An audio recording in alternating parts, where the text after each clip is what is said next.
نحمدہ و نصلی علی رسولہ الکریم اما بعد فاعوذ باللہ من الشیطان الرجیم بسم اللہ الرحمن الرحیم وَاتْلُ مَا أُوحِيَ إِلَيْكَ مِن كِتَابِ رَبِّكَ لَا مُبَدِّلَ لِكَلِمَاتِهِ وَلَن تَجِدَ مِن دُونِهِ مُلْتَحَدًا وَاصْبِرْ نَفْسَكَ مَعَ الَّذِينَ يَدْعُونَ رَبَّهُم بِالْغَدَاةِ وَالْعَشِيِّ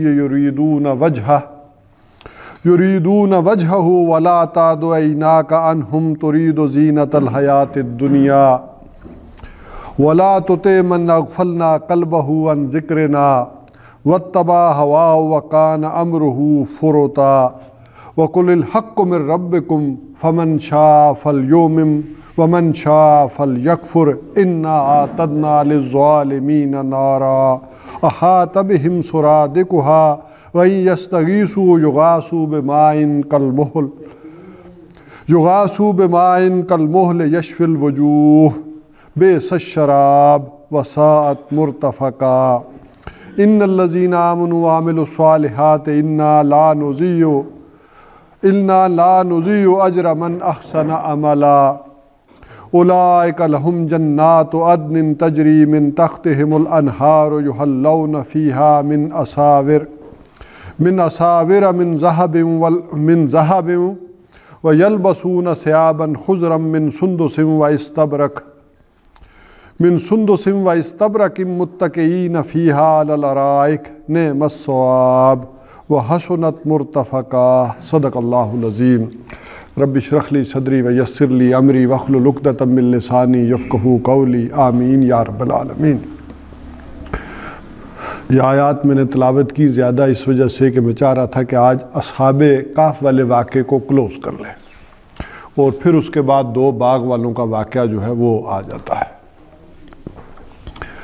اصحاب کہف کے واقعے کو سارا بیان کرنے کے بعد جو کنکلوڈ کیا ہے اللہ تعالیٰ نے ان آیات کے اندر، آخر کوئی مقصد بھی تو ہے نا، یہ سنانے کا کوئی مقصد بھی ہے، اور کس کو سنایا جا رہا ہے؟ محمد رسول اللہ صلی اللہ علیہ وسلم کو واقعہ سنایا جا رہا ہے۔ ٹھیک ہے، ایک سوال کے جواب میں بھی ہے، اس میں ساری بحثیں بھی آ گئیں، تعداد کی ہو، کتے کی ہو، جو بھی ہے وہ ساری چیزیں آئیں، لیکن اس کا ایک اینڈنگ رزلٹ بھی ہے جو نچوڑ ہے وہ نکالا گیا، اور وہ یہ ہے کہ وَاتْلُ مَا أُوحِيَ إِلَيْكَ مِن كِتَابِ رَبِّكَ وَاتْلُ مَا أُوحِيَ، آپ تلاوت کیجئے ما اوحیہ، جو کچھ کہ وحی کیا گیا ہے، الیک آپ کی جانب، من کتاب ربک آپ کے رب کی، یعنی رب کی طرف سے، کتاب میں سے، یعنی کتاب میں سے آپ کے رب کی طرف سے جو کچھ نازل کیا گیا آپ اس کی تلاوت کیجئے۔ پہلی بات جو اصحاب کہف کے ضمن میں سمجھ لیں کہ وہ یہ تھی کہ اصحاب کہف کے سامنے دو باتیں تھیں کہ ایک جان بچائیں یا ایمان بچائیں۔ یہ ایک بڑا سوال تھا ان کے سامنے، تو انہوں نے ترجیح دی ایمان بچانے کی، جان کو انہوں نے داؤ پر لگا دیا۔ یہی سوال اصل میں حضرت ابراہیم علیہ السلام کے سامنے بھی کھڑا ہوا کہ آپ ایمان بچاتے ہیں یا آگ میں چھلانگ لگاتے ہیں، جان بچاتے ہیں؟ بے خطر کود پڑا آتش نمرود میں عشق۔ اچھا، یہی ذرا دیکھیں کہ سوال آیا تھا فرعون کے دربار میں، جو جادوگر تھے ان کے سامنے بھی، جب فرعون نے ان سے کہا تھا کہ اس سے پہلے کہ تم مجھ سے اجازت لیتے ایمان لے آئے ہو کسی اور کے اوپر، تو میں تمہارا بندوبست کرتا ہوں، تو ان کا لا زہر، ہمیں اس کی کوئی پرواہ نہیں ہے، جو مرضی ہے کر لو۔ ایمان لائے، اگلے ہی لمحے دیکھیں کہ وہ ایمان کے اس معراج پر پہنچے کہ جان کی پرواہ نہیں کی، اور جو تم سے ہو سکتا ہے کر گزرو۔ فرعون نے دھمکی دی کہ میں تمہیں سولی چڑھا دوں گا، تمہارے ہاتھ کاٹوں گا، پاؤں کاٹوں گا، یہ کر دوں گا، وہ کر دوں گا۔ انہوں نے کہا جو مرضی ہے کر دو۔ تو یہ ہر شخص کے سامنے ایک سوال آ سکتا ہے اس کی زندگی میں کہ اسے جان عزیز ہے یا ایمان عزیز ہے۔ اور جیسے کہ میں نے بتایا تھا کہ جان اس دنیا کی شے ہے، اس میں بھی دھوکہ پڑ جاتا ہے آدمی، یہ جان چاہتی ہے کہ یہ رہے، تو وہ کس کا سودا کرتا ہے؟ اور اصل میں یہاں اب جو نبی اکرم صلی اللہ علیہ وسلم پر جو حالات وارد ہو رہے تھے اس سے کنکلوڈنگ سبق ان کو کیا دیا جا رہا ہے۔ جس زمانے میں یہ آیات نازل ہوئی گویا آپ کے بھی قتل کا فیصلہ ہو چکا ہے دارالندوہ میں، اور آپ صلی اللہ علیہ وسلم کو بھی کچھ ہدایات دی جا رہی ہیں، اور اس میں بتایا جا رہا ہے کہ آپ کا واحد سہارا کیا ہے؟ اللہ، اور اللہ سے جڑنے کے لیے کیا ہے؟ اس کی کتاب، جس کو پھر حضور نے فرمایا کہ اس کا ایک سرا اللہ کے پاس ہے اور ایک سرا بندہ مومن کے ہاتھ میں ہوتا ہے۔ تو وَاتْلُ مَا أُوحِیَ، آپ تلاوت کیجئے اس کی، جو کچھ کی وحی کیا گیا ہے اس وقت تک آپ اس کی تلاوت، اقرا نہیں کہا کہ پڑھیے بلکہ تلاوت کیجئے۔ اب یہی وہ یاد والی بات آ گئی، اب عربی کے لفظ دونوں ہیں، اقرا بھی ہے، جیسے وہاں پہلی وحی آئی تو وہاں تو یہی کہا گیا نا، کیا کیجئے؟ اقرا، پڑھیے۔ اب جب کہ قرآن نازل ہو گیا، احکامات آ گئے، تو اب کہا اب اقرا نہیں کہا، اب وَاتْلُ، تلاوت کیجئے۔ تلاوت کے معنی کیا ہے؟ پیروی بھی کیجئے، پڑھنے کے ساتھ پیروی کیجئے، اس کو سمجھیے اور پیروی کیجئے۔ وہ جو ایسے سورہ شمس میں آتا ہے وَالشَّمْسِ اِذَا ضُحَاهَا وَالْقَمَرِ اِذَا تَلَاهَا، قسم ہے چاند کی جو پیچھے پیچھے چلتا ہے، پیروی کرتا ہے، بلکہ سورج سے فیض حاصل کرتا ہے، اکتساب کرتا ہے نا روشنی، چاند ریفلیکٹر ہے بیسیکلی، تو یہ بھی کتاب بھی تو کیا ہے؟ یہ اصل میں روشنی ہے اللہ کی طرف سے جو حضور صلی اللہ علیہ وسلم ریفلیکٹ کر رہے ہیں پوری دنیا میں، اس کو دے دیں۔ تو آپ اس کی تلاوت کیجئے، اس کی پیروی کیجئے، اور کس چیز کی؟ من کتاب ربک، آپ کے رب کی کتاب میں سے جو کچھ اس وقت تک وحی ہو چکا ہے اس کو کیجئے۔ ابھی یہ مکمل نہیں ہوا قرآن، ابھی تک جو کچھ وحی ہو چکا ہے اس کی تلاوت کیجئے، کرتے جائیے، اس کے ساتھ لگے رہیے، جڑے رہیے۔ اور من کتاب ربک کا ایک معنی تو یہ بھی ہے کہ اس وقت تک اس کتاب میں سے یہ، اور بعض لوگوں نے اس کے معنی یہ بھی لیے ہیں کہ از آدم تا محمد صلی اللہ علیہ وسلم جتنی بھی کتابیں آئی ہیں یہ اسی کا لاسٹ اور فائنل ایڈیشن ہے۔ کتابیں تو آتی رہی لیکن قرآن کیا ہے؟ لاسٹ اور فائنل ایڈیشن ہے جو پھر نازل ہوا ہے۔ تو اب تک جو کچھ اس میں سے نازل ہو چکا ہے، یعنی اس میں یعنی اللہ کی طرف سے، اب تورات بھی تو اللہ ہی کی کتاب ہے نا، انجیل بھی اللہ ہی کی کتاب ہے، زبور بھی ہے، اور اسی طرح اور بہت سارے جو صحیفے آئے ہیں، حضرت شیس علیہ السلام کو دیے گئے، حضرت ادریس علیہ السلام کو دیے گئے، اور اسی طرح حضرت نوح کو جو صحائف دیے گئے، حضرت موسیٰ کو بھی تورات کے علاوہ صحیفے بھی دیے گئے، حضرت ابراہیم کو جو صحیفے دیے گئے، جیسے ابو ذر غفاری رضی اللہ تعالیٰ عنہ کے روایت جو ہے کہ 104 کتابیں، میں نے حضور سے پوچھا تو حضور نے فرمایا 104 کتابیں آئی ہیں، جن میں سے 4 تو یہ ہیں، تورات، انجیل، زبور اور قرآن پاک، اور 100 صحیفے ہیں۔ آج کل بڑا چرچا ہے وہ کتاب نوح کا کہ ادریس علیہ السلام کا جو صحیفے ہیں ان کا بڑا تذکرہ ہو رہا ہے، اور اس میں وہ چوتھے آسمان پر وہ انتقال ہوا اور یہ ہوا، اور پھر وہ سارے پورٹلز اور وہ ساری ایک چیزیں جو ہے وہ ازمپشن کے درجے میں دنیا میں آج کل بڑی، لیکن یہ ساری چیزیں کو اتھینٹک نہیں ہیں۔ ظاہر ہے جہاں تک مشہور کتابیں تورات، انجیل بھی اتھینٹک نہیں رہیں تو وہ اس سے بھی ہزاروں سال پہلے کی باتیں کہاں اتھینٹک ہوں گی یا کس طرح سے ہوں گی؟ لیکن ٹھیک ہے، کوئی شے قرآن کے مطابق ہے تو ہمیں اس میں کیا اعتراض ہے؟ جیسے ہندوؤں کے ہاں بھی ہے کہ ان کی جو ویدیں ہیں یہ بھی شاید صحف ابراہیم یا صحف موسیٰ ہی کی شکلیں ہیں جو ان کے پاس موجود ہیں۔ بہرحال کتاب میں سے جو کچھ نازل ہو چکا ہے آپ اس کی تلاوت کیجئے، اس کی پیروی کیجئے، اس کے پیچھے چلیے۔ لا مبدل لکلماتہ، اس کے کلموں کو بدلنے والا کوئی نہیں ہے۔ خواہ حالات کتنے ہی ناگوار ہو چکے ہیں اور آپ کے قتل کے فیصلے ہو چکے ہیں، لیکن اصحاب کہف کی طرح معاملہ ہے کہ اس کے کلموں کو بدلنے والا کوئی نہیں ہے۔ اگر اللہ تعالیٰ نے آپ کو بھیجا ایک مشن کے ساتھ، ایک پروگرام کے ساتھ، دین کے اس غلبے کے ساتھ، تو یہ اس کو بدلنے والی کوئی شے نہیں ہے، وہ غالب ہو کر رہے گا، چاہے کوئی امکان دنیا میں نہ نظر آتا ہو۔ جیسے اصحاب کہف کا کوئی امکان نہیں نظر آ رہا تھا کچھ بھی، جیسے مولانا مناظر احسن گیلانی نے لکھا ہے کہ 1857 کی جنگ آزادی کے شکست کے بعد علماء نے جو ہے اصحاب کہف کی سنت کو اپنایا اور دیکھا کہ میدان میں جب مقابلہ نہیں کر سک رہے اس سیلاب کے آگے تو وہ کیا چلے گئے؟ دور دراز علاقوں میں۔ البتہ اصحاب کہف سے ان کا ایک فرق یہ ہے کہ اصحاب کہف تو چھپ گئے، غائب ہو گئے، لیکن خفیہ معاملہ ہو گیا ان کا، لیکن یہ خفیہ نہیں رہے لیکن ڈیٹیچ ہو گئے، اور ان کا سارا بھروسہ اور توکل بھی کس پر تھا؟ اللہ پر۔ کہ انہوں نے بھی فیصلہ اس وقت یہی کر لیا کہ ایمان بچاؤ، چھوڑ دو باقی ساری چیزوں کو، اور کونوں خدروں میں کہیں گھس جاؤ اور قال اللہ و قال الرسول کی جو ہے وہ صدائیں بلند کرو، وہیں پڑھو پڑھاؤ اور اس دنیا سے ڈیٹیچ ہو جاؤ۔ اور واقعتاً پھر انہوں نے بھروسہ اللہ پر کیا، ظاہر ہے ان مال و اسباب پر یا ان ذرائع پر انگریزوں کے ساتھ نہیں کیا، کوئی اٹریکشن اس انداز میں نہیں رکھی، بلکہ وہ سارے کا سارا کیا تھا؟ لوگوں کے چندوں پر انحصار، اس طرح تھا۔ جیسے مولانا علی میاں کے بارے میں آتا ہے کہ جب وہ زیادہ مدرسے میں کوئی فاقہ ہو جاتا تو وہ چادر اپنی پھیلا کر بازار میں نکل جاتے، تو لوگ سمجھ جاتے کوئی سبزی والا سبزی پھینک دیتا، کوئی دال پھینک دیتا، کوئی کیا چیز پھینک دیتا ان کی جھولی میں، اور وہ یوں چلتا۔ تو سسٹم کے ساتھ انہوں نے پھر معاملہ نہیں رکھا، یہ فرق رہا ہے اصحاب کہف میں اور ان میں، لیکن انہوں نے اسی سنت کو اپنایا۔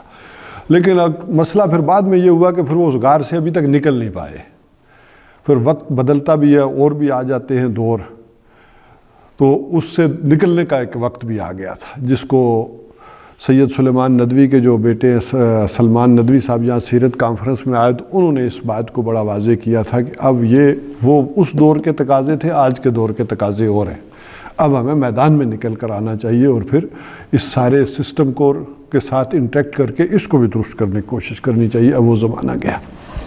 تو محمد الرسول اللہ صلی اللہ علیہ وسلم کو بھی کہا جا رہا ہے کہ اس کی فیصلے کو بدلنے والا کوئی نہیں ہے، یہ دین اگر اللہ تعالیٰ نے طے کیا ہے تو یہ غالب ہو کر رہے گا۔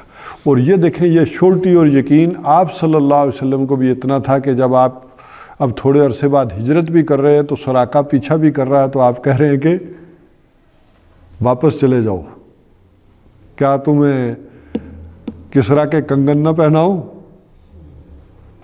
تو اب ذرا اس کے ایمان کا تقاضا بھی دیکھے کہ یہ والا ایمان نہیں، لیکن محمد الرسول اللہ صلی اللہ علیہ وسلم پر جو یقین والا ایمان تھا وہ تھا کہ ٹھیک ہے اگر یہ بات ہے تو اس نے ڈن کر لی بات۔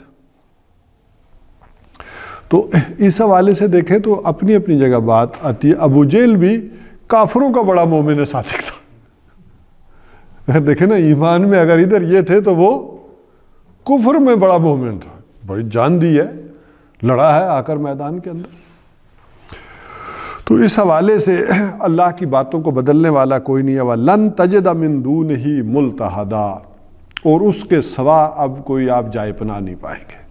اصحاب کہف کا دور گزر گیا، اے نبی، وہ غاروں کا وقت تھا، وہاں آئے، وہ گئے، وہ معاملہ ہوا، لیکن اب کوئی غار نہیں ہے، اب سوائے اللہ کے وَلَن تَجِدَ مِن دُونِهِ مُلْتَحَدًا آپ کے لیے کوئی جائے پناہ نہیں ہے۔ آپ طائف جائیں، آپ ادھر جائیں، آپ کچھ کریں، جائے پناہ اب صرف کیا ہے؟ اس کے سوا اب کوئی نہیں، اس کے ساتھ ایک تعلق جڑنے والا ہے، اور اس کے لیے کیا ہے؟ وَاتْلُ مَا أُوحِیَ، اس کی کتاب کے ساتھ گہرا اور مضبوط تعلق وہ رہے اس کے پڑھنے پڑھانے میں۔ اور دوسری بات، وَاصْبِرْ نَفْسَكَ مَعَ الَّذِينَ يَدْعُونَ رَبَّهُمْ بِالْغَدَاةِ وَالْعَشِيِّ يُرِيدُونَ وَجْهَهُ وَاصْبِرْ نَفْسَكَ، اپنے آپ کو تھامے رکھیے، روکے رکھیے، مَعَ الَّذِينَ ان لوگوں کے ساتھ، يَدْعُونَ رَبَّهُمْ جو پکارتے ہیں اپنے رب کو، بِالْغَدَاةِ وَالْعَشِيِّ صبح اور شام، يُرِيدُونَ وَجْهَهُ اور چاہتے ہیں اس کی رضا، اس کا چہرہ، وجہو اس کے چہرے سے مراد اس کی رضا چاہتے ہیں۔ وَلَا تَعْدُ عَيْنَاكَ عَنْهُمْ، آپ کی نگاہیں ان سے تجاوز نہ کریں، ان سے ہٹ کر ادھر ادھر نہ دیکھیں۔ تُرِيدُ زِينَةَ الْحَيَاةِ الدُّنْيَا، کہ آپ بھی چاہتے دنیا کی زیب و زینت، اس کی اٹریکشن۔ یہ دیکھیے، یہ دنیا کے جو تعلقات ہوتے ہیں، آدمی کا سوشل ہونا ہوتا ہے، یہ بھی ایک دنیا کا معاملہ ہے۔ یہ جہاں دنیا میں اور کام ہوتے ہیں، اسی طرح یہ جو تعلقات ہوتے ہیں یہ بھی بڑے اہم گنے جاتے ہیں دنیا میں۔ اور ہر آدمی چاہتا ہے کہ زیادہ سے زیادہ تعلقات بنائے، بڑے لوگوں سے بنائے، تاکہ وہ مزید و مامن ہو، اس کے کاروبار میں، جابز میں، آلات میں ایک تعلقات بن جائے۔ تو یہ تعلقات بنانا یہ بھی، اور آدمی دیکھتا ہے کہ جن لوگوں کے تعلقات ہوتے ہیں وہ ذرا کامیاب بھی رہتے ہیں۔ تو یہ جو تعلق بنانا ہے، اس حوالے سے کہا گیا کہ جو لوگ آپ پر ایمان لے آئے ہیں آپ انہی کی طرف توجہ دیں، ادھر ادھر نہ دیکھیں۔ اور ہوتا یہی ہے کہ یہ جو تعلقات ہوتے ہیں ان کی بیس بھی دنیا ہوتی ہے، دنیا کا کام ختم، آپ کا تعلق ختم، کام نکل گیا، پھر تو کون میں کون، پھر نہیں آدمی پوچھتا ایک دوسرے سے۔ تو اس دنیا کے تعلقات کے حوالے سے بھی یہ بھی انسان کو ایک جو اٹریکشن ہوتی ہے کہ فلاں کے بڑے تعلقات ہیں، فلاں کے بڑے تعلقات ہیں، تو اس طرف آپ نہ دیکھیے، اپنے آپ کو روکے رکھیے۔ وَاصْبِرْ نَفْسَكَ مَعَ الَّذِينَ، ان لوگوں کے ساتھ جن کا تعلق کس سے ہے؟ اللہ سے۔ اور اللہ سے تعلق کا مطلب کیا ہے؟ اس کی کتاب کے ساتھ جو جڑے ہوئے۔ اللہ سے تعلق جڑنے کا مطلب تو یہی ہے، تو انہی کے ساتھ آپ کا ایک تعلق اور یہ رہنا چاہیے، جس کو نبی اکرم صلی اللہ علیہ وسلم نے کہا کہ ایک دیندار آدمی جب کسی فاسق اور فاجر کے ساتھ چلتا ہے تاکہ اسے تقویت دے، تو وہ اس نے دین کی ایک بنیاد کو گرا دیا، ایک ستون کو گرا دیا۔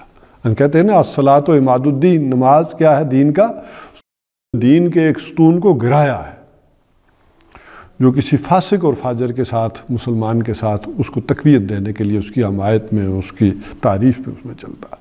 اور پھر آپ صلی اللہ علیہ وسلم نے کہا کہ تم سے پہلے بنی اسرائیل کا معاملہ یہی تھا کہ وہ جب کسی کو سمجھانے جاتے تھے، اس کی غلط بات پر، عمل بالمعروف اور نہی عن المنکر پر جاتے تھے، تو وہ اگر باز نہیں آتا تھا تو یہ اس کے ساتھ تعلق ختم نہیں کرتے تھے، اسی کے ساتھ کھانا پینا کرتے تھے۔ تو اللہ نے جب یہ دیکھا کہ اس کا باغی اور اس کا وفادار ایک ہی پلیٹ میں کھا رہے ہیں، ایک ہی دسترخوان پر کھا رہے ہیں، تو اللہ تعالیٰ اس مومن کا دل بھی اسی طرف پھیر دیتا تھا، اور پھر لعنت کی ان کے اوپر اللہ تعالیٰ نے، اور ابن مریم نے بھی بعد میں کہا گیا، اور حضرت داؤد علیہ السلام نے بھی۔ وہ تو خیر پیچھے طویل واقعات ہیں کہ ایک رائے یہ بھی ہے کہ یہ جو مچھلی پکڑنے والا معاملہ بھی ہوا تھا یہ حضرت داؤد علیہ السلام کے، اور جنہوں نے فتوے دیے تھے حضرت داؤد نے ان کے اوپر لعنت فرمائی۔ تو بہرحال حضور صلی اللہ علیہ وسلم نے فرمایا کہ پھر اللہ تعالیٰ لعنت کرتا ہے ان کے اوپر، کہ جو لوگ پھر ان لوگوں کے ساتھ تعلقات رکھتے ہیں، منع کرتے ہیں، اور منع کرنے کے باوجود ان کے ساتھ پھر اپنے ان تعلقات کو نہیں چھوڑتے۔ اب یہاں دنیا کے ان تعلقات کی اہمیت کو ذرا سامنے رکھ لیں جو بات میں نے کی تھی۔ اور پھر آپ صلی اللہ علیہ وسلم کہا گیا کہ سیدھے ہوئے، یہ بات آپ نے ذرا آرام سے سب کو بتائی بنی اسرائیل کو، پھر سیدھے ہوئے اور کہا کہ خدا کی قسم تمہیں امر بالمعروف کرنا ہوگا اور نہی عن المنکر کرنا ہوگا، ورنہ تمہارا معاملہ بھی وہی ہو کر رہ جائے گا جو بنی اسرائیل کے ساتھ ہوا، جیسے ان پر لعنت ہوئی تم پر بھی لعنت ہو جائے گی اگر تم یہ نہیں کرو۔ نخلعو و نترکو، جو سورہ وہ ہم دعائے قنوت میں پڑھتے ہیں وطروں میں، نخلعو و نترکو من یفجرک، اللہ ہم سے کوئی تعلق نہیں رکھیں گے جو تیرے دین کا باغی ہے۔ تو یہ اس ہے، تو آپ اپنے آپ کو ان لوگوں کے ساتھ روکے رکھیں، تعلقات انہی کے ساتھ رکھیں۔ وَاصْبِرْ نَفْسَكَ مَعَ الَّذِينَ يَدْعُونَ رَبَّهُمْ بِالْغَدَاةِ وَالْعَشِيِّ يُرِيدُونَ وَجْهَهُ، جو اس کی رضا چاہتے ہیں، یہ تعلق مضبوط ہوگا، اور اس کی رضا، اس کے تعلق اس کی کتاب کے ساتھ۔ وَلَا تَعْدُ عَيْنَاكَ عَنْهُمْ، آپ کی نگاہیں ان سے آگے نہ بڑھیں، تعدو تجاوز نہ کریں، حد سے نہ بڑھیں، یعنی ان سے ادھر نہ دیکھیں کہ وہ بڑا صاحب اختیار ہے، وہ بڑا صاحب اختیار ہے، بلکہ آپ جو اللہ نے دے دیے ان کے اوپر صبر رکھیں۔ اچھا، اس سے یہ مراد بھی نہیں ہے کہ ان سے دنیا کا کوئی تعلق ترک کرنا ہے، اس کو ذرا سمجھیں ایک یہ، یا اس کو یوں سمجھیں کہ دلی تعلق نہ ہو، ان کے ساتھ کوئی ایسا معاملہ کہ رغبت نہ ہو دلی۔ ایک ہے کہ رشتہ دار ہیں، عزیز و اقارب ہیں، ان کی کوئی ضروریات ہیں، کوئی دینا دلانا تو دیں، کو کھانے، ان کو بھوکے ہیں، کھانے کی ضرورت ہے تو دے دیں، لیکن یہ والا دلی تعلق، وہ جو یاد والا آپ بات کر رہے تھے نا، وہ نہیں ہونا چاہیے، بلکہ وہ میں کچھ آیات میں آپ کو سنا دیتا ہوں۔ ان الذین یحادون اللہ ورسولہ اولئک فی الاذلین، یہ سورہ مجادلہ کے آخر سے میں آیات پڑھ رہا ہوں۔ یقیناً وہ لوگ جو مخالفت کرتے ہیں اللہ کی اور اس کے رسول کی، اولئک فی الاذلین، یہ وہ لوگ ہیں کہ جو کمزور ہو کر رہیں گے، مغلوب ہو کر رہیں گے، ذلیل ہو کر رہیں گے بالآخر۔ کتب اللہ لاغلبن انا ورسولی، اللہ نے طے کر دیا، لکھ دیا کہ میں اور میرے رسول غالب آ کر رہیں گے، یہ طے شدہ بات ہے۔ ان اللہ قوی عزیز، یقیناً اللہ تعالیٰ قوی بھی ہے اور عزیز بھی ہے، زبردست ہے۔ لا تجد قوما یؤمنون باللہ والیوم الآخر یوادون من خاد اللہ ورسولہ، نہیں پاؤ گے تم کسی ایسی قوم کو، ایسے لوگوں کو کہ جو ایمان تو رکھتے ہوں اللہ پر اور یوم آخرت پر، یوادون من خاد اللہ، کہ وہ محبت کرتے ہوں، مودت رکھتے ہوں ان لوگوں سے جو اللہ اور اللہ کے رسول کے مخالف ہوں۔ تم نہیں پاؤ گے ایسی کسی قوم کو کہ جن کا دعویٰ یہ ہو کہ وہ ایمان رکھتے ہیں اللہ پر اور یوم آخرت پر، وہ نہیں محبت رکھتے ان لوگوں سے کہ جو مخالف ہوں۔ وَلَوْ كَانَ آبَاؤُهُمْ، وہ چاہے ان کے باپ ہی کیوں نہ ہوں، او ابناءہم او اخوانہم او عشیرتہم، چاہے وہ ان کے بیٹے ہوں، چاہے ان کے بھائی ہوں، چاہے ان کے عزیز رشتہ دار ہوں۔ اولئک کتب فی قلوبہم الایمان، یہ وہ لوگ ہیں کہ جن کے لیے اللہ نے طے کر دیا ہے ایمان والا معاملہ۔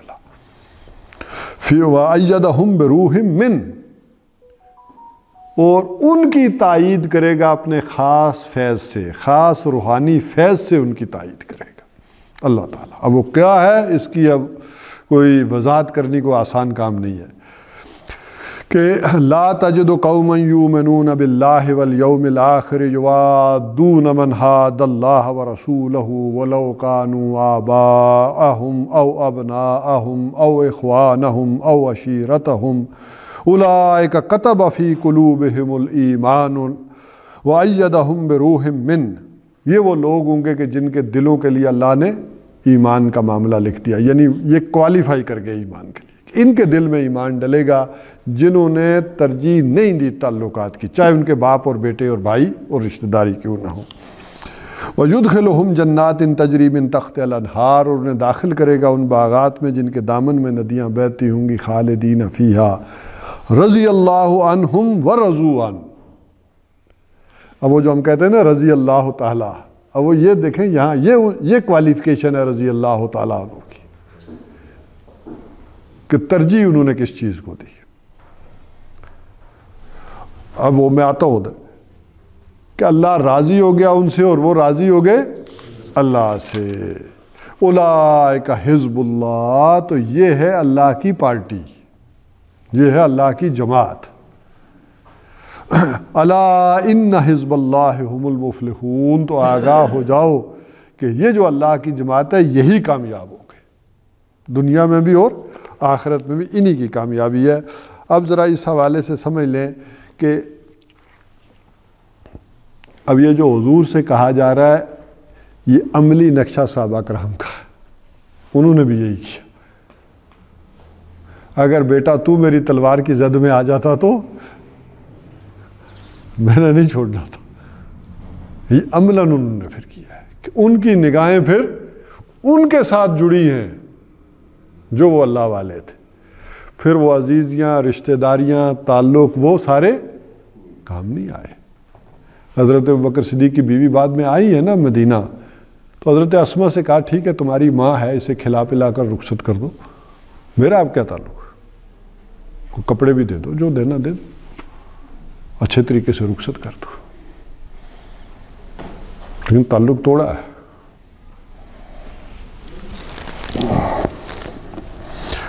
وَلَا تُطِعْ مَنْ أَغْفَلْنَا قَلْبَهُ عَنْ ذِكْرِنَا، اور وَلَا تُطِعْ، اور مت مانیے گا، مت اطاعت کیجیے گا اس کی، مَنْ أَغْفَلْنَا قَلْبَهُ عَنْ ذِكْرِنَا، جس کے دل کو ہم نے غافل کر دیا ہے اپنے ذکر سے، وَاتَّبَعَ هَوَاهُ، اور وہ پیروی کر رہا ہے اپنی خواہش کی، وَقَانَ أَمْرُهُ فُرُطًا، اور اس کا معاملہ حد سے نکلا ہوا ہے۔ اب یہاں یہ جو بات کہی جا رہی ہے وَلَا تُطِعْ مَنْ أَغْفَلْنَا، اس کا کیا امکان ہے کہ حضور صلی اللہ علیہ وسلم کسی غافل آدمی کی اطاعت کرتے ہیں یا اس کی باتوں کا وہ جو ہے وہ تابعداری کرتے، معاذ اللہ اثر لیتے؟ نہیں، یہاں اصل میں اطاعت اس میں کہ تاثر لینا، ان سے متاثر ہونا۔ اسی طرح یہ جو اس ایمان والے لوگ ہیں جو کتاب الہی سے تعلق رکھتے ہیں، وہ متاثر نہ ہوں ان سے، دوسروں سے، یہ اثر نہ لیں۔ اچھا، اسی طرح ان میں سے بہت سارے لوگوں کا ایک پروپیگنڈا بھی ہوتا ہے۔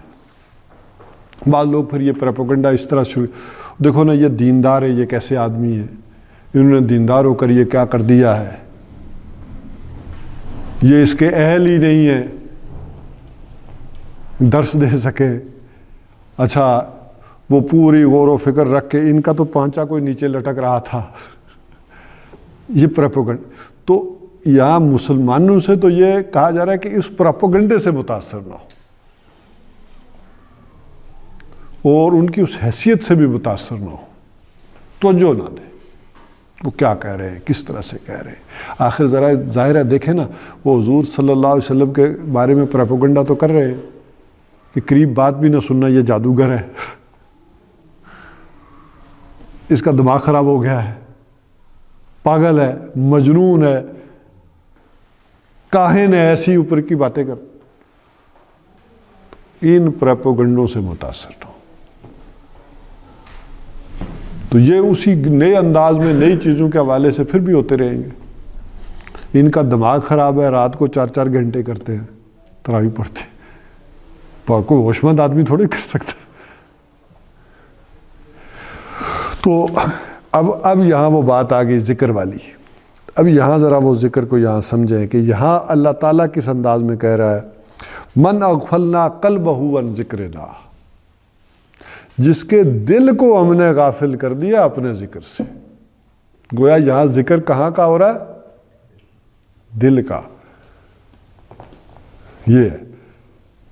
اور اسی لیے وہ میں نے مثال دی تھی کہ یہ یاد رکھنا اللہ کو اس طرح سے جیسے آپ اپنے گھر والوں کو دل میں یاد رکھتے ہیں، اس سے بھی بڑھ کر۔ یہ نہیں کہ زبان سے آپ جو ہے وہ تسبیحاں پڑھتے رہیں، اللہ اللہ اللہ اللہ اللہ، سبحان اللہ سبحان اللہ سبحان اللہ، دل میں کچھ اور ہو۔ تو یہ تو ایسے ہی ہے نا، گھر والوں کو کون کبھی، جیسے میں نے کہا کہ یاد رکھتا ہے کہ آپ تسبیح پڑھتے رہتے ہیں، 100 تسبیح پڑھ لیں، میری بیوی میری بیوی میری بیوی، میرا بچہ میرا بچہ، میرا بھائی میرا بھائی میرا بھائی، اس طرح یاد رکھتے ہیں گھر والوں کو؟ ان کی یاد آدمی کے دل میں ہوتی ہے، انہوں نے جو کام کہا ہوتا ہے وہ آپ کے دل میں ہوتا ہے، آپ کو منہ سے کچھ کہنے کی ضرورت نہیں ہوتی۔ اگر آپ کو گھر والوں نے کہلا کے بھیجا نا درس کے بعد یہ چیزیں لے کر آنا، تو آپ سیدھے نکلیں گے اور وہ آئٹم مارکیٹ سے لیں گے اور گھر پہنچ جائیں گے۔ یہ یاد ہے، منہ سے کوئی تسبیح نہیں پڑھی آپ نے۔ تو یہ یاد اللہ تعالیٰ کی یہاں یہ کہا جا رہا ہے کہ وہ آدمی جس کے دل کو ہم نے غافل کر دیا ذکر سے، اور وہ اصل میں دل میں کیا ہے، اس کی خواہش نفس ہے، وہ اس کی پیروی کر رہا ہے۔ وَقَانَ أَمْرُهُ فُرُطًا، اور اس کا معاملہ حد سے نکلا ہوا ہے۔ تو ان کی باتوں سے کوئی تاثر نہ لیں، ان کی حیثیت سے، ان کے پیسے روپے سے، دنیا سے کوئی اس طرح کا نہ لیں۔ وَقُلِ الْحَقُّ مِن رَبِّكُمْ، اور آپ کہہ دیجئے کہ یہ حق ہے تمہارے رب کی طرف سے۔ اصل یہ حق ہے، باقی چیزیں باطل ہیں،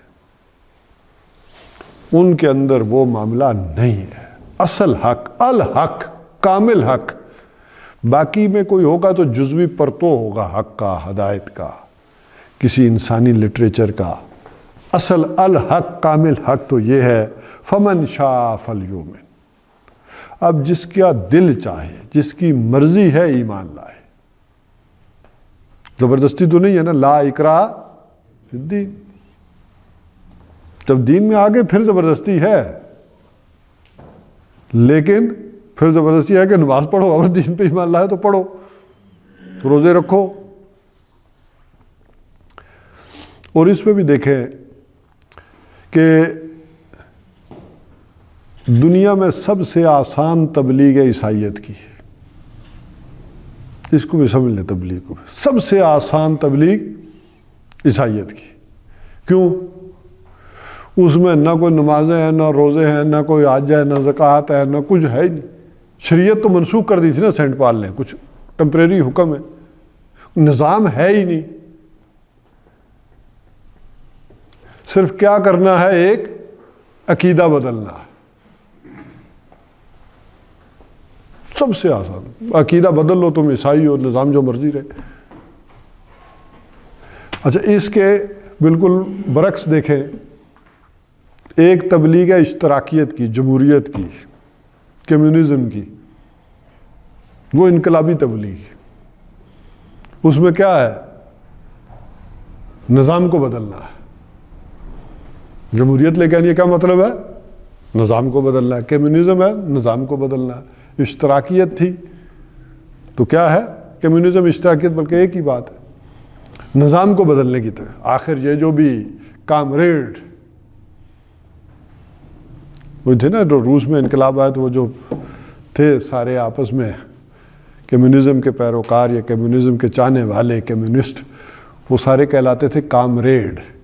اس میں بھی ایک بڑی محبت ہے، جو وہ کہتے ہیں نا کامریڈ، ایک دوسرے کے ساتھ ایک تعلق اور محبت بھرا ایک معاملہ ہو جاتا تھا۔ تو اس کی تبلیغ کیا؟ نظام بدلو۔ وہاں بھی کوئی نماز نہیں، روزہ نہیں، کوئی اور چیزیں نہیں، کیا ہے؟ نظام بدل لو۔ اچھا، اس حوالے سے دیکھیں نا، جو ہمارے اسلام کی یا دین کی تبلیغ ہے، یہ جو ایمان ہے، یہ بڑا مختلف ہے۔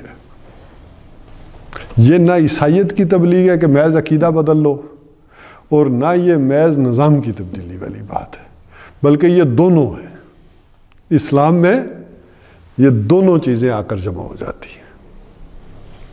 اس میں عقائد بھی ہیں، رسومات بھی ہیں، عبادات بھی ہیں، اور نظام بھی ہے، دونوں معاملہ۔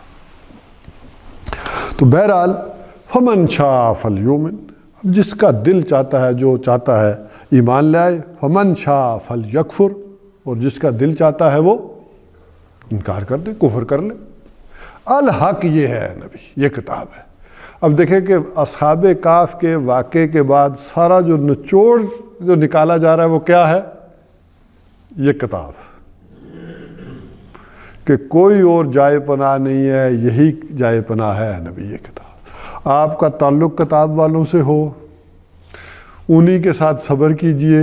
جو کتاب کے ساتھ جن کا تعلق نہیں ہے، ان سے متاثر نہ ہوں، ان کی طرف نہ کوئی امید دیکھیں، نہ کوئی، وہ جسے کہا گیا نا وَتَبَتَّلْ إِلَيْهِ تَبْتِيلًا،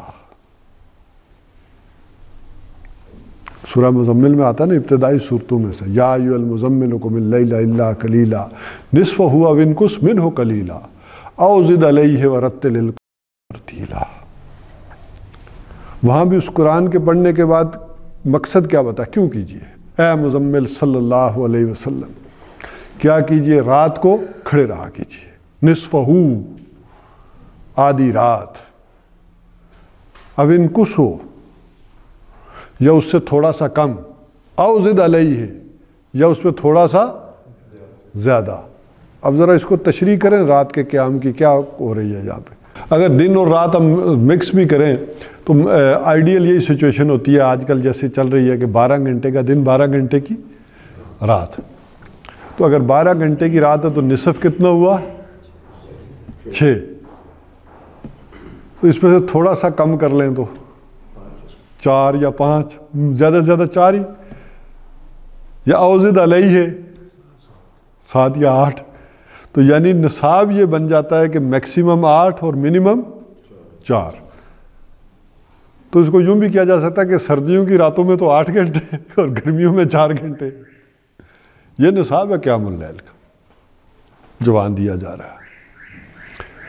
اور اب آگے ذرا سنیں کہ یہ کرنے کے بعد کیا ہے، کیوں یہ کروایا جا رہا ہے؟ اِنَّا سَنُلْقِي عَلَيْكَ قَوْلًا ثَقِيلًا، ان قریب ہم آپ پر ایک بھاری ذمہ داری عائد کرنے والے ہیں۔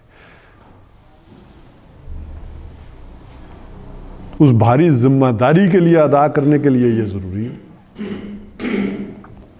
انا ناشیۃ اللیل ہی اشد وطئا واقوم قیلا، بے شک یہ رات کو اٹھ کر اس کا پڑھنا نفس کو کچلنے میں بڑا ممید و مامن ہے اور بات کو کرنے میں بڑا صحیح اور درست ہے۔ یعنی بات بڑی صحیح نکلتی ہے اس وقت، بالکل خاموشی، شور شرابہ کوئی نہیں، تنہائی، اور اس میں ٹھیک آدمی بات کر رہا ہوتا ہے کہ یہاں لگ رہی اللہ کی بات اور یہاں سے نکل رہی کہ کیا کرنا۔ اِنَّا لَكَ فِي النَّهَارِ سَبْحًا طَوِيلًا، بے شک دن میں آپ کی اور مصروفیات ہیں۔ حضور سے کہا دن میں آپ کی اور بڑی مصروفیات ہیں، یہ قرآن کے لیے یہ وقت رات کا نکالیں۔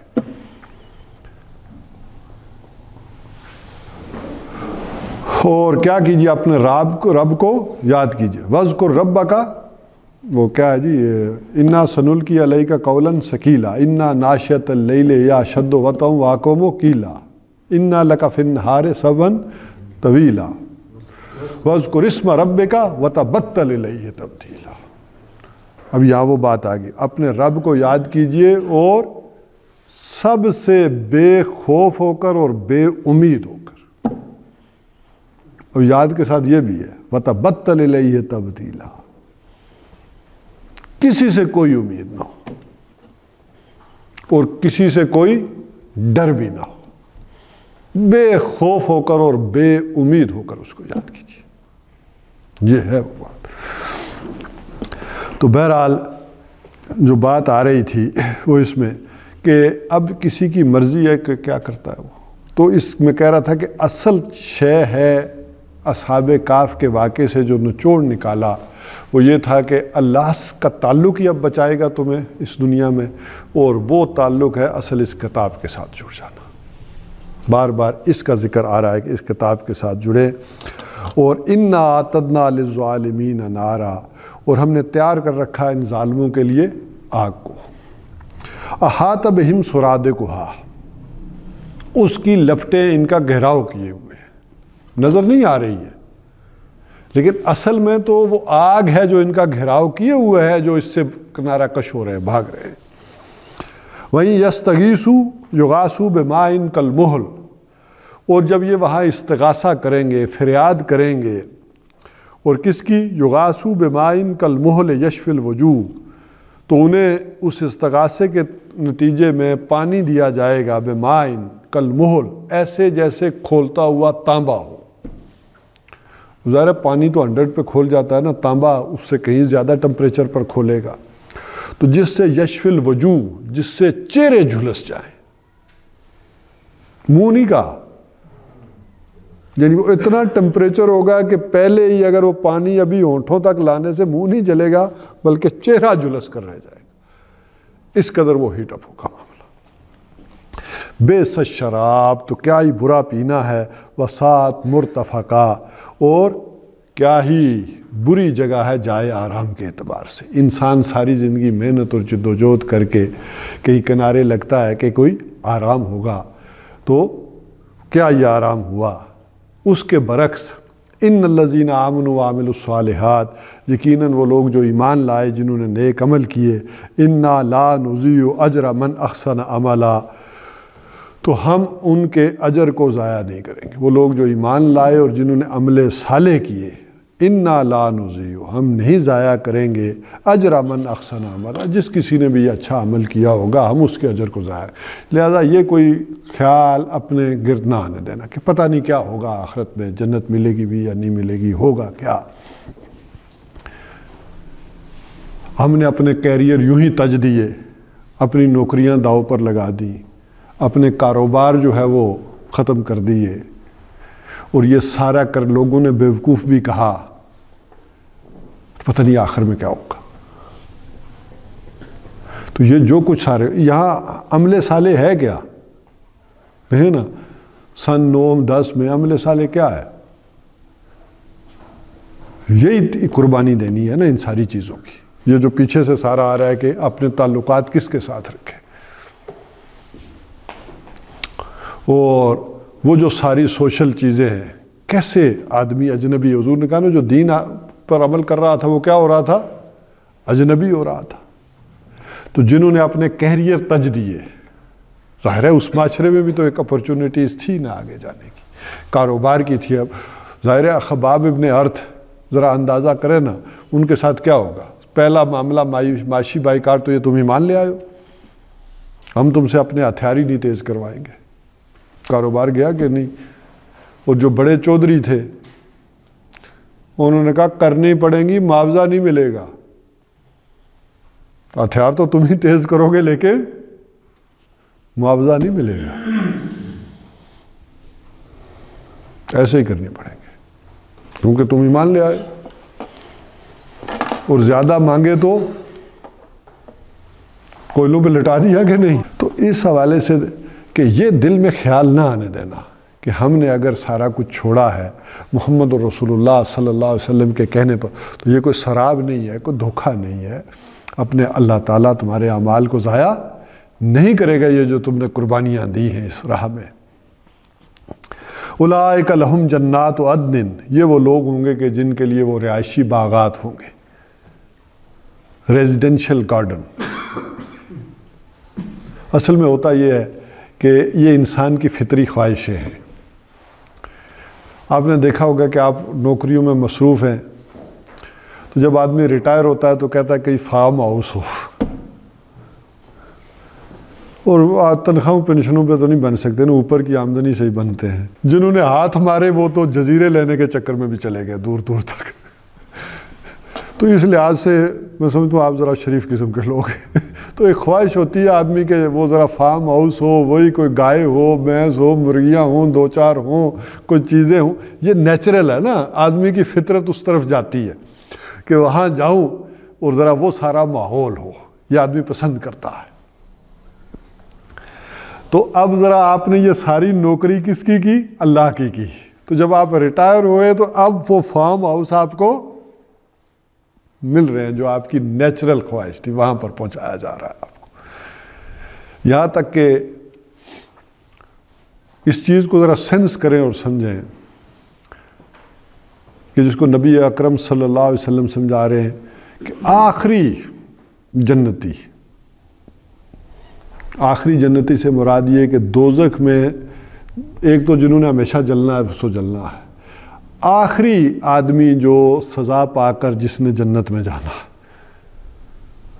یعنی اس نے کلمہ پڑھا ہوگا, جیسے آپ نے کہا نا خمیز کلمہ ہی پڑھا ہوگا, تو آخری آدمی جس نے دوزخ سے نکل کر جنت میں جانا ہے, اللہ تعالیٰ اسے بھی اس زمین کے 10 گنا زیادہ جنت دے گا, اس زمین سے بھی 10 گنا. اب ذرا اس فارم ہاؤس کا ذرا اندازہ کریں کہ ان بڑوں کو کیا ملے گا. مجھے تو لگتا ہے یہ ساری کائنات ہی جنت ہوگی. جنت کا ایک تصور دیا جا رہا ہے نا, کارزوہا السماوات والارض, جس کا عرض طول نہیں, عرض کیا ہے آسمانوں اور زمین جتنا ہے, ساری کائنات ہوگی. آپ حیران ہوں گے کہ کیسے ہوں گے. دیکھیں یہ بھی انسان کی ایک خواہش ہے چھوٹی سی.